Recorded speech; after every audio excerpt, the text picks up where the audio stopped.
খুকি ভালো দেখে একটা ম্যান ডাকো। থামো দেখি আর ফ্রেন্ড আসে কিনা। বলতে বলতে ইনভাইট দিছে। এ রাকিব ভাইয়া তুমি গেম খেলবা? হ্যাঁ খুকি আপু, খেলবো, স্ট্যান্ড দাও। এই খুকি আপু, তোমায় না ভালো প্লেয়ার অ্যাড দিতে বলছি, কি বালছাল বটের অ্যাড দিছো? ভাইয়া মুখ সামলাই কথা বলো, ওইটা আমার ফ্রেন্ড হয়। সেই খুকি সেই, তুমি কি বটদের সাথে গেম প্লে করো? আমার দেখো তো সব কটাই এভার ম্যাক্স। ভাইয়া শোনেন, আপনার হয়তো অনেক টাকা থাকতে পারে, আপনি চাকরি করতে পারেন, এর জন্য আপনার প্রাইমারি রেট। আমি মধ্যবিত্ত ঘরের ছেলে, আমার এত টাকা নাই যে আমি ইভোকান ম্যাক্স করব। আমি গেম খেলে এটাই অনেক। আরে শোনো ভাইয়া, তোমার অনেকগুলো টাকা থাকতে পারে, এই জন্য তুমি এতগুলো কালেকশন করছো।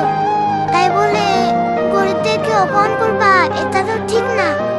ওই জায়গায় তুমি হইলে তুমিও বুঝতে পারতা যদি কেউ অপমান করে তাহলে কতটা কষ্ট লাগে।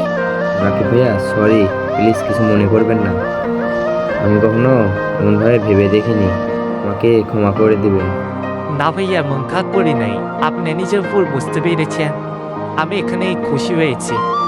তো চলো সবাই মিলে গেম খেলে আসি। আচ্ছা খুকি আপু, স্টার্ট দাও।